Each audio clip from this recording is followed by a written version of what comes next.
Grammar grammar क्या है? इसमें हम हमारे पास एक मेथड है जिसमें हम चीज़ों को रीड करते हैं, राइट करते हैं, बोलते हैं, सुनते हैं किसी भी लैंग्वेज में। हर लैंग्वेज की अपनी ग्रामर है। Sentence group of words, it consist of subject verb and object. कोई भी आपके पास सेंटेंस है उसके अंदर जो मस्ट चीज़ें हैं वो सब्जेक्ट भी है, वर्ब होना चाहिए और ऑब्जेक्ट होना चाहिए। जैसे कि एक एग्जांपल दी हुई है कि ही प्लेज हॉकी। तो ये जो आपके पास सेंटेंस है इसके अंदर ही जो है ये बतौर सब्जेक्ट है, प्ले जो है वर्ब है और हॉकी जो है वो ऑब्जेक्ट है। ऑब्जेक्ट मस्ट नहीं होता, जरूरी नहीं है कि ऑब्जेक्ट जो है वो हर सेंटेंस में लाजमी हो।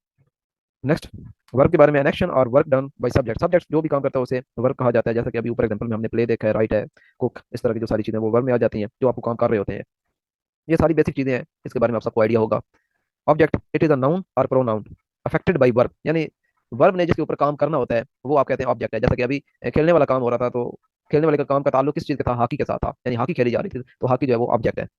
इस तरह अगर आप लिखते हैं ही राइट्स अ लेटर, तो लिखने वाला काम हो रहा है लेकिन किस चीज़ पे हो रहा है? खत पे हो रहा है, लेटर पे हो रहा है, तो लेटर जो है वो आपका ऑब्जेक्ट होगा। नेक्स्ट सब्जेक्ट है, जो हम वर्ब देखते हैं यानी जो काम हो रहा होता है उसको करने वाले को सब्जेक्ट कहा जाता है। Subject is the part of sentence that contains the person or thing performing the action in sentence, यानी जो सेंटेंस है उसमें जो बंदा को काम कर रहा है उसे सब्जेक्ट कहा जाता है। जिस तरह Ali walk to the store, तो अली चूंकि वॉक कर रहा है तो अली जो है वो यहाँ पे बतौर सब्जेक्ट है।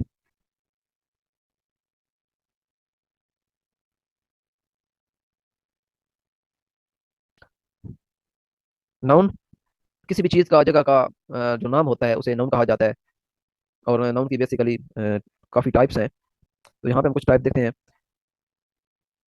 Possessive noun, a possessive noun is a noun that followed by an apostrophe. ये जो आपको ऊपर एक कॉमन नजर आता है इसे एपोस्ट्रॉफी कहा जाता है इंग्लिश की ग्रामर में। And the letter S to indicate possession. जिस तरह आप अगर लिखना चाहते हैं माई फादर्स हाउस, यानी अपने अबू के घर की आप जब बात करते हैं तो आप लिखते हैं माई फादर्स हाउस, तो ये पोजेसिव नाउन है और इसमें फादर के आगे आपने एपोस्ट्रॉफी लगानी है और एस लगाना है साथ। Gerunds, gerund is a noun that is identical to the present participle. इसमें आपके पास क्या है? आपके पास जो प्रेजेंट पार्टिसिपल में आपके पास नाउन होता है उसके आगे आपने सिर्फ आईएनजी का इजाफा करना होता है। तो जैसे ही आप आईएनजी का इजाफा कर देते हैं तो वो जेरंड बन जाता है। जिस तरह ड्राइव है तो ड्राइविंग, राइट है तो राइटिंग, ठीक है, कुक है तो कुकिंग, तो ये है जेरंड।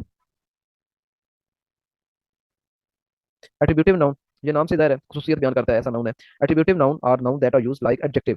एडजेक्टिव के तौर पे ये यूज होते हैं to modify another noun. For example company is an attributive noun in the phrase company policy, यानी जब आप कंपनी पॉलिसी की बात करते हैं तो उसमें ये जो कंपनी का वर्ड है ये एट्रीब्यूटिव नाउन है। Generic noun, a generic noun is a noun that is use to refer to a whole class of things, यानी जब आप एक कलेक्टिव बिहेवियर शो कर रहे होते हैं किसी चीज़ का तो उसको जेनरिक नाउन कहा जाता है। जैसे जगह है, लोगों का ग्रुप है, दे कैन बी सिंगुलर और प्लूरल, यानी ये सिंगल भी हो सकता है प्लूरल भी हो सकता है। जैसा कि नीचे आप देख सकते हैं एग्जांपल, पीपल आर रिसोर्सफुल, तो यहाँ पे आप लोगों की बात कर रहे हैं कि लोग लोग जो है वो रिसोर्सफुल हैं, उनके पास जराए हैं। तो यहाँ पे जो पीपल का वर्ड है ये जेनरिक नाउन है क्योंकि ये एक जनरल बिहेवियर शो कर रहा है, कलेक्टिव बिहेवियर शो कर रहा है।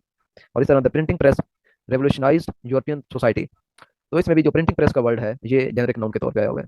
ये कलेक्टिव बिहेवियर शो कर रहा है कि यूरोपियन सोसाइटी में प्रिंटिंग प्रेस ने इनकलाब लाया था।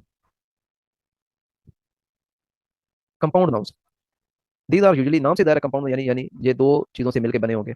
These are usually made up of a noun and verb, ये नाउन और वर्ब के मिलने से बनते हैं, या noun and an adjective, noun या एडजेक्टिव के मिलने से बनते हैं। Compound noun are formed by combining two or more words to create a single entity, यानी दो या दो से ज्यादा अल्फाज को मिलाने से भी ये बनाए जा सकते हैं। यानी नाउन और वर्ब को मिलाने से भी बनता है, नाउन एडजेक्टिव को मिलाने से भी बन सकता है, और इसके अलावा जरूरी नहीं है कि ये दोनों ही कंडीशन हो। बाद का दो अलग अलग चीजें, दो अलग अलग वर्ड को आपस में मिलाने से भी कंपाउंड नाउन बनता है, जिसके आगे हम एग्जाम्पल देखते हैं। देखिए यहाँ पे कुछ एग्जाम्पल हैं। ये सन लाइट है, तो ये भी दो वर्ड से बना है, एक साइन सन है और एक लाइट है, तो दोनों को मिलाने से एक सन लाइट का वर्ड बना है, जो कि जिसकी अपनी एक अलग पहचान, इसका अपना एक अलग नाम है, सूरज की रोशनी। टूथपेस्ट, तो ये भी दो चीज़ों से बना हुआ है, टूथ और पेस्ट, लेकिन जब आप इसको इकट्ठा पढ़ते हैं तो इसका अपना एक मीनिंग होता है। हेयर कट और सनफ्लावर, इस तरह के कई और वर्ड्स हैं जो दो या दो से ज्यादा अल्फाज से मिलकर बने होते हैं, उनको कंपाउंड नाउन कहा जाता है। एडजेक्टिव, एडजेक्टिव और वर्ड्स दैट डिस्क्राइब और मॉडिफाई नाउन्स, ये ऐसे वर्ड्स हैं जो नाउन को या तो बयान करते हैं या फिर उनको मॉडिफाई करते हैं।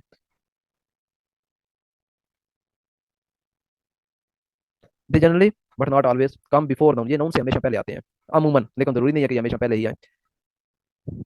इस तरह के ये कुछ एडजेक्टिव है। बिग पार्टी, यानी पार्टी के बारे में बताया जा रहा है कि बहुत बड़ी पार्टी है। हम टेरिबल न्यूज़, न्यूज़ के बारे में बताया जा रहा है कि कुछ खौफनाक या इस तरह की न्यूज़ है। द बेस्ट पिज़्ज़ा, पिज़्ज़ा के बारे में, वैसे पिज़्ज़ा इसे कहा जाता है, पढ़ा जाता है बेस्ट पिज़्ज़ा, यानी बेहतरीन पिज़्ज़ा। एंड इंटरेस्टिंग आइडिया, किसी आइडिया के बारे में इंटरेस्टिंग यहाँ पे एडजेक्टिव है, उसकी खूबियत बयान कर रहा है, खूबी बयान कर रहा है। स्ट्रॉन्ग लीडर, तो लीडर के साथ चूंकि ये जो स्ट्रॉन्ग है ये उसकी खूबी बयान कर रहा है। Adverb, an adverb is a word that can modify और डिस्क्राइब अ वर्ब। तो ऊपर हमने एडजेक्टिव के बारे में देखा था कि वो नाउन को डिस्क्राइब करता है या मॉडिफाई करता है, लेकिन जो एडवर्ब है इसके नाम के अंदर ही वर्ब का वर्ड आया हुआ है, तो ये वर्ब से एसोसिएटेड है। ये वर्ब को मॉडिफाई करता है या उसको बयान करता है, इसके अलावा एडजेक्टिव को भी ये बयान करता है, उसको मॉडिफाई करता है। और इसके अलावा ये किसी और एडवर्ब को भी बयान करता है या उसको मॉडिफाई करता है, या पूरे जुमले को ये बयान कर सकता है। तो एडवर्ब के अंदर जो है ये कुछ मुंफरद खसूसियात हैं। इसका वर्ब से भी ताल्लुक है, एडजेक्टिव से भी है, एक और एडवर्ब के साथ भी हो सकता है और पूरे सेंटेंस से भी हो सकता है। एडवर्ब जो है ये कई तरीकों से यूज हो सकते हैं। एडवर्ब जो है ये मैनर को भी शो करते हैं। कोई काम जो हो रहा है उसकी डिग्री को बता रहे होते हैं कि काम जो है उसकी किस हद तक वो काम हो रहा है। प्लेस के बारे में बताते हैं। फ्रीक्वेंसी यानी कोई काम कितनी दफ़ा हो चुका है या कितनी बार होगा। ठीक है, और इसके अलावा टाइम के बारे में एडवर्ब हमें बताता है। नीचे कुछ एग्जांपल हम देखते हैं। अच्छा, अमूमन जो एडवर्ब है उसकी पहचान ये है कि उसके एंड पे एल वाई आता है। ठीक है, ये आपने याद रखना है, ये जनरल है लेकिन ये सबके साथ नहीं है हमेशा। लेकिन अमूमन जब कोई क्वेश्चन आता है तो उसमें यही होता है कि उसमें एल वाई आया हुआ होता है। बहुत कम ऐसा होता है कि एडवर्ब का पूछा जाए और उसमें एल वाई ना हो। तो ये भी आप इसकी पहचान याद रख सकते हैं कि कोई भी एडवर्ब उसके एंड पे एल वाई लाजमी होगा। लेकिन ये आप साथ ही देख लें, चार्ल्स नेवर आंसर हर फोन, तो यहाँ पे अब नेवर, इसमें कोई एल वाई नहीं है। तो बस ये अब ट्रिक है, कुछ में ये लग जाता है एल वाई वाला, लेकिन ज़्यादातर जो है, ज़्यादातर तो ये लग जाता है ट्रिक एल वाई वाला। लेकिन ये आप कहेंगे 100% यही होगा कि एल वाई होगा, तो ऐसा नहीं है। तो ये देखें, Ali walked quickly, Charles never answer her phone, it is an incredible exciting film, actually I am not sure. तो ये इसमें जो वर्ड बोल्ड है ये सारे एडवर्ब हैं और ये बता रहे हैं कि जो काम हो रहा है वो किस नोयत का हो रहा है, उसमें किस चीज़ को शो किया गया है। अब ये नेवर जो है यहाँ पे, Charles never answer the phone, तो ये नेवर जो है ये फ्रीक्वेंसी को शो कर रहा है कि ये काम कभी भी नहीं होगा। इसके बाद types of adverb, adverb of manners, N adverb of manner describes how an action is performed और हाउ समथिंग हैपेंस, यानी कोई जो काम हो रहा है, वो जो भी काम हो रहा है वो किस तरीके के साथ हो रहा है। और in most cases adverb of manner occur after the main verb, main verb के बाद ये आता है। जैसे यहाँ पे अब टॉम लाफ्ड लाउडली, तो लाफिंग का यहाँ पे आप कह सकते हैं फिनोमेना हो रहा है, हंसने का हो रहा है, लेकिन उसके साथ लाउडली की ये जो एक्स्ट्रा एक वर्ड आया हुआ है ये बता रहा है कि जो बंदा हंस रहा है वो किस मैनर से हंस रहा है। ठीक है, किस तरीके से वो हंस रहा है, तो लाउडली यानी ऊंची आवाज में हंस रहा है। जैस रीड क्वाइटली, जैस पढ़ रहा है लेकिन क्वाइटली खामोशी से पढ़ रहा है। नेक्स्ट है एडवर्ब ऑफ डिग्री, यानी आपने बताना है कि कोई काम जो है वो किस हद तक हो चुका है, होना है। Adverb of degree are used to qualify word verbs adjective और एडवर्ब बाय एक्सप्रेसिंग एक्सटेंट और डिग्री, यानी आपने हद बतानी है कि कोई काम किस हद तक हो रहा है, हो चुका है। तो extremely, absolutely, slightly, quite, enough, ये वो वर्ड्स हैं जो एडवर्ब ऑफ डिग्री कहलाते हैं। बेसिकली हैं सारे ये एडवर्ब ही, लेकिन बस टाइप है, ये एडवर्ब ऑफ डिग्री हमें बता रहा है कि कोई काम किस हद तक। तो एक्सट्रीमली में आप देख सकते हैं कि जब आपने किसी के बारे में बताना कि बहुत ज्यादा, तो उस वक्त एक्सट्रीमली का वर्ड एब्सोल्युटली, बिल्कुल। जब आपने ये जोर देना होता है कि ये काम बिल्कुल भी नहीं हो सकता, जिस तरह के खान साहब एब्सोल्युटली नॉट, यानी ये तो बिल्कुल मुमकिन नहीं है, स्लाइटली कुछ हद तक। तो इस तरह के जो वर्ड्स हैं ये एडवर्ब ऑफ डिग्री कहलाते हैं, जिसमें आपने शो करना हो कि कोई काम किस हद तक हो चुका है, हो रहा है। इसके अलावा ये एक दो और भी सेंटेंस हैं, इसमें वेरी का वर्ड है और ऑलमोस्ट। ठीक है, तो वेरी भी बता रहा है कि बहुत ज़्यादा, ठीक है, ये भी एक हद है, और ऑलमोस्ट भी आप बता रहे हैं कि काफ़ी हद तक या तकरीबन आप कह सकते हैं। नेक्स्ट है एडवर्ब ऑफ प्लेस, तो प्लेस के बारे में है ये। The adverb of place provides information about the location of an action, यानी जहाँ पे कोई काम हो रहा होता है उसकी लोकेशन बतानी है, पोजीशन बतानी है, डिस्टेंस या इस तरह डायरेक्शन की बात होगी। Adverb of place typically occur after the main verb of sentence, main जो वर्ब होता है उसके बाद ये यूज होता है। तकरीबन सारे के सारे जो एडवर्ब हैं वो मेन जो वर्ब है उसके बाद ही यूज हो रहे हैं। लेकिन ये ऊपर हमने कुछ पढ़े हैं, जिस तरह ये एडवर्ब ऑफ फ्रीक्वेंसी, तो इसमें ये पहले आ रहा है। जिस तरह आई एम ऑलमोस्ट फिनिश्ड, तो फिनिश वर्ब है लेकिन ऑलमोस्ट उससे पहले आया हुआ है। मुझे example, go down stair and open the door. अब इसमें एक्शन हो रहा है कि कौन दरवाजा खोलना है, लेकिन डायरेक्शन बताई गई है डाउन स्टेयर्स। ठीक है, यानी नीचे जाएं और दरवाजा खोलें। तो ये जो डाउन स्टेयर का वर्ड है ये एडवर्ब ऑफ प्लेस है।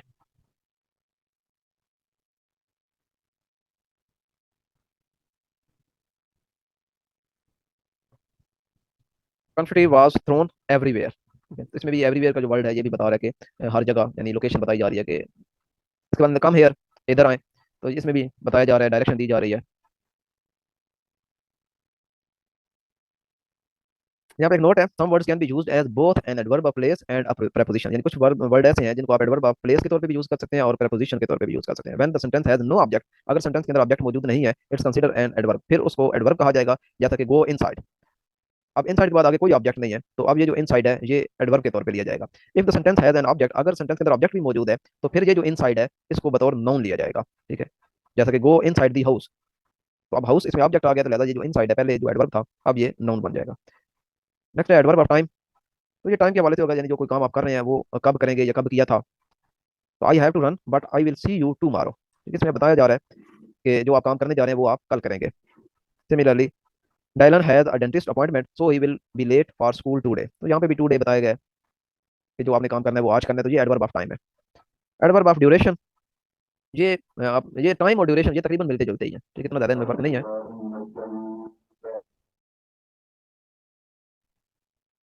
तो हम एडवर्ब ऑफ ड्यूरेशन की बात कर रहे थे, तो एडवर्ब ऑफ ड्यूरेशन में हम बताते हैं जो काम हो रहा है उसकी ड्यूरेशन कितनी होगी, आरती होगा, परमानेंट होगा, कितने वक्त के लिए होगा। तो जैसा कि टेम्पोरेली, फॉर एवर, शॉर्टली, ये डिफरेंट एडवर्ब ऑफ ड्यूरेशन है जो हमें बताते हैं कि जो काम हो रहा है वो कितनी देर के लिए होगा।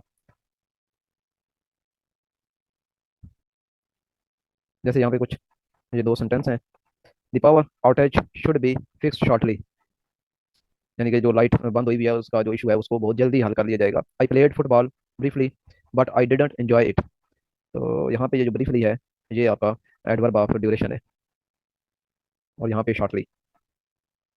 नेक्स्ट है adverb of indefinite frequency. Frequency ये फिजिक्स वाले तो अच्छी तरह जानते हैं कि जब कोई काम हो रहा हो, ज़्यादा मरतबा हो रहा हो, कम मरतबा हो रहा हो, तो उसको फ्रीक्वेंसी का नाम दिया जाता है। तो इनडेफिनेट फ्रीक्वेंसी यानी जिसका आपको आइडिया नहीं है कि वो एग्जैक्ट कितनी देर के लिए हो रहा होगा, तो उसे इनडेफिनेट फ्रीक्वेंसी कहा जाता है। एडवर्ब ऑफ इनडेफिनेट फ्रीक्वेंसी जैसे कि ऑलवेज, समटाइम्स। तो अब इसमें आपके पास कोई फिक्स्ड ड्यूरेशन नहीं है, ये हम नहीं बता सकते ये काम कब से हो रहा है या कब तक होगा। तो ऑलवेज बस हमेशा से हो रहा है, सम टाइम कुछ देर से, नेवर कभी भी नहीं। तो इस तरह के जो है ये इनडेफिनेट फ्रीक्वेंसी में आएगा। जिस तरह के नीचे एग्जांपल है ना, ऑलवेज वर्क्स ऑन सैटरडे, ठीक है। Jessica never washes the dishes, ठीक है। यहाँ पे वैसे जेसिका की बजाय यहाँ पे हमें कमल का नाम पुट करना चाहिए था। Adverb of definite frequency. तो डेफिनेट फ्रीक्वेंसी में आप बता सकते हैं कि जो काम हो रहा है वो कितनी देर के लिए हो रहा है, जैसे कि आवरली, डेली, वीकली। तो इसमें आप बता सकते हैं कि ये जो काम हो रहा है ये तकरीबन 1 घंटे से हो रहा है, या एक दिन से हो रहा है, एक हफ्ते से हो रहा है। तो इस तरह के जो एडवर्ब है वो एडवर्ब ऑफ डेफिनेट फ्रीक्वेंसी में आते हैं। I check my email hourly, we visit France yearly. तो इस तरह के ये जो एडवर्ब है ये एडवर्ब ऑफ डेफिनेट फ्रीक्वेंसी में आते हैं।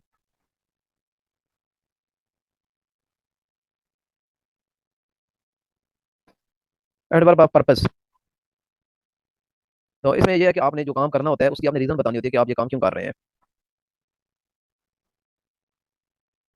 तो इस इसके लिए जो वर्ड्स हैं वो इस तरह के हैं, सिंस है, देयरफॉर है, इस तरह के जो वर्ड्स हैं ये एडवर्ब ऑफ पर्पस में आते हैं। तो since you are busy, since you are busy I will check back later. तो इसमें सिंस का जो वर्ड है ये एडवर्ब ऑफ पर्पस है, ये बताया जा रहा है कि क्योंकि आप बिजी हैं इसलिए मैं आपको बाद में कॉल करता हूँ। यहाँ पे एक लिस्ट दी हुई है जिसमें वो वर्ड्स तकरीबन सारे इकट्ठे किए गए हैं, जो एडवर्ब ऑफ मैनर है, एडवर्ब ऑफ टाइम है, एडवर्ब ऑफ प्लेस है, एडवर्ब ऑफ डिग्री है। तो ये लिस्ट आप अच्छी तरह देख लीजिएगा। ये नीचे कुछ एडवर्ब ऑफ फ्रीक्वेंसी दिए हुए हैं।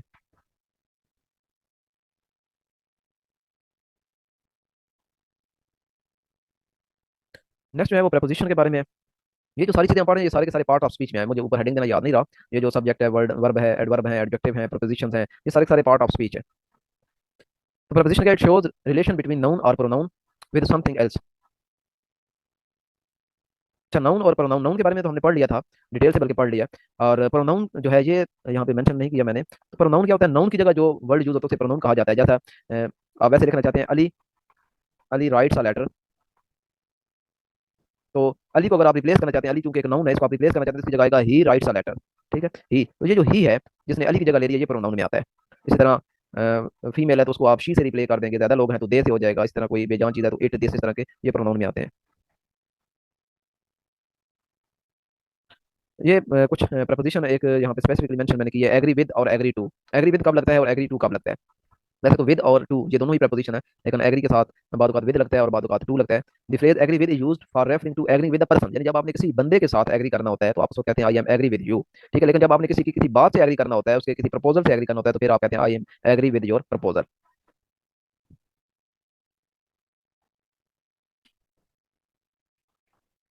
ये कुछ एग्जांपल मैंने नीचे दे दी है, यहाँ से आप गाइडलाइन ले लीजिएगा कि जो प्रपोजिशन है वो सेंटेंस में कैसे यूज होती हैं। ये कुछ 67 एग्जांपल्स हैं। क्योंकि प्रपोजिशन जो है ये जितनी ज़्यादा आप इसे एक्सरसाइज करेंगे ये आपको तब क्लियर होंगे कि प्रपोजिशन किस तरह सेंटेंस में यूज होते हैं। तो ज़्यादातर जो प्रपोजिशन आम यूज होते हैं वो इन है, ऑन है, एट है, अंडर है, बीनीथ है, बिहाइंड है। इस तरह के जो वर्ड्स हैं ये ज़्यादातर प्रपोजिशन में आते हैं और इन्हीं का यूज पूछा जाता है। नेक्स्ट है predicate. It is a part of sentence that modifies subject of a sentence. ये एक सेंटेंस का एक हिस्सा होता है जो सेंटेंस के सब्जेक्ट को मॉडिफाई कर रहा होता है। It tells us what is subject doing like in the sentence, यानी ये बताता है कि सब्जेक्ट जो है वो क्या कर रहा है। मसलन एक एक सेंटेंस है ही इज प्लेइंग हॉकी। तो इसमें जो सब्जेक्ट है वो हॉकी खेल रहा है, तो ये जितना भी आगे वर्ड्स हैं, इज प्लेइंग हॉकी, ये सारे का सारा प्रेडिकेट में आता है। ये बता रहा है कि जो सब्जेक्ट है वो क्या कर रहा है। इसके बाद है conjunction. It joins words and sentences like and till, until, but, because. तो ये कुछ वर्ड्स हैं जो कि सेंटेंसेस को आपस में जोड़ते हैं, जिस तरह के एंड है, टेल। ये टेल यहाँ पे आई थिंक गलती से आ गया, टिल, सॉरी टिल होगा, और अनटिल, बट, बिकॉज।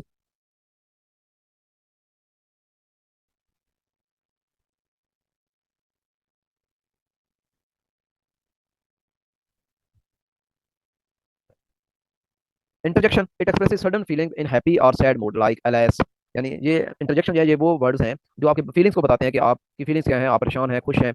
तो एलएस जिस तरह अफसोस में आप कहते हैं हुर्रा, आप खुशी में कहते हैं, तो ये जो वर्ड्स हैं इनको इंटरजेक्शन कहा जाता है। Class class is complete sentence with subject and predicate, यानी जो मुकम्मल सेंटेंस होता है जिसमें सब्जेक्ट भी होता है और प्रेडिकेट भी होता है, उसे आप क्लास कहते हैं। जैसा कि ही गोज टू स्कूल, तो ये एक मुकम्मल सेंटेंस है और इसे क्लास कहा जाता है। यानी सिंपली आपने अगर याद रखना है क्लास क्या है, तो बस एक जो मुकम्मल सेंटेंस होता है उसको आप क्लास कहेंगे। कोई भी मुकम्मल सेंटेंस जो आप पढ़ते हैं उसे क्लास कहेंगे। अब क्लासेस की दो टाइप्स हैं। अच्छा, क्लास में आगे लिख रहा है every complete sentence is made up of at least one class. कोई भी कंप्लीट सेंटेंस होता है उसके अंदर एक क्लास मस्ट होती है, क्योंकि कंप्लीट सेंटेंस जो है वो क्लास के बगैर मुकम्मल हो ही नहीं सकता। जिस तरह ही गोस टू स्कूल पर हमने देखा है ये एक क्लास है। तो टाइप्स ऑफ क्लासेस, दो किस्म की क्लासेस की टाइप्स हैं। एक है इंडिपेंडेंट क्लास, जिसे कोऑर्डिनेट क्लास भी कहा जाता है। तो इंडिपेंडेंट क्लास नाम से ज़ाहिर है ये ऐसी क्लास है जो इसको हेल्पिंग वर्ड्स की जरूरत नहीं है। ठीक है, जो किसी पे डिपेंड नहीं कर रहा। ठीक है, और इसमें हेल्पिंग वर्ब जो यूज होते हैं वो whenever, who, yet, and, but, for, so, ये सारे के सारे वर्ड यूज होते हैं इंडिपेंडेंट क्लास में। देखें, he goes to school and he gets first position, तो ये एक इंडिपेंडेंट क्लास है। इसमें एंड के साथ इसको हमने जोड़ा हुआ है। In this sentence there are two classes and both are independent, ये दोनों क्लासेस जो हैं ये इंडिपेंडेंट, इनका आपस में कोई लिंक नहीं है। यानी अगर आप ही गोज टू स्कूल भी लिख दें तो इससे कोई फर्क नहीं, इससे किसी चीज़ की जरूरत नहीं है कि इसको आप फर्दर एक्सप्लेन करने के लिए किसी चीज़ की किसी के साथ जोड़ें। तो इसी तरह आगे अगर आप ही गेट्स फर्स्ट पोजीशन सिर्फ आप इतना भी लिख दें तो ये भी इंडिपेंडेंट, इसको भी मजीद एक्सप्लेनेशन के लिए किसी चीज़ की जरूरत नहीं है। तो लिहाजा ये दोनों जो है ये इंडिपेंडेंट क्लासेज हैं, दोनों अपने तौर पर एक मुकम्मल मफहूम रखते हैं। डिपेंडेंट क्लास या सबऑर्डिनेट क्लास, तो ये हमेशा रिलेटिव प्रोनाउन से शुरू होती है और इसको एक्सप्लेन करने के लिए आपको किसी सियाको सबाब की जरूरत होती है, यानी आपको फर्दर एक्सप्लेनेशन की जरूरत होती है। ये जो क्लास है इससे आप कंप्लीट बात नहीं बता सकते, क्योंकि ये डिपेंड कर रही होती है किसी और चीज़ पे। जैसे कि अच्छा, ये डिपेंडेंट क्लास को कैसे जोड़ते हैं आप, आल दो से, सिंस से, after, why, that, until, when ever, so that. जिस तरह आप ये नीचे एग्जांपल है, what ever makes you happy. अब ये what ever makes you happy, ये कोई मुकम्मल क्लास नजर नहीं आ रही। What ever makes you happy, अब इससे पीछे कुछ ना कुछ होना चाहिए जो इसकी एक्सप्लेनेशन करे। अब जिस तरह आगे नेक्स्ट है, दैट आई सोल्ड हिम, जो मैंने उसे बेचा। अब इसमें भी इसके पीछे कुछ ना कुछ होना चाहिए जो कि इसकी प्रॉपर एक्सप्लेनेशन करता है कि आपने क्या बेचा है। ठीक है, यानी ये कोई मुकम्मल चीज़ नहीं है, इसका मुकम्मल इसकी आप कह लें मीनिंग नहीं बन रहे। Which is located in Italy, जो इटली में वाक़। अब क्या वाक़, इसके लिए भी आपको मजीद किसी फर्दर एक्सप्लेनेशन की जरूरत है, मीनिंग की जरूरत है कि इसके पीछे आपको और क्या चाहिए।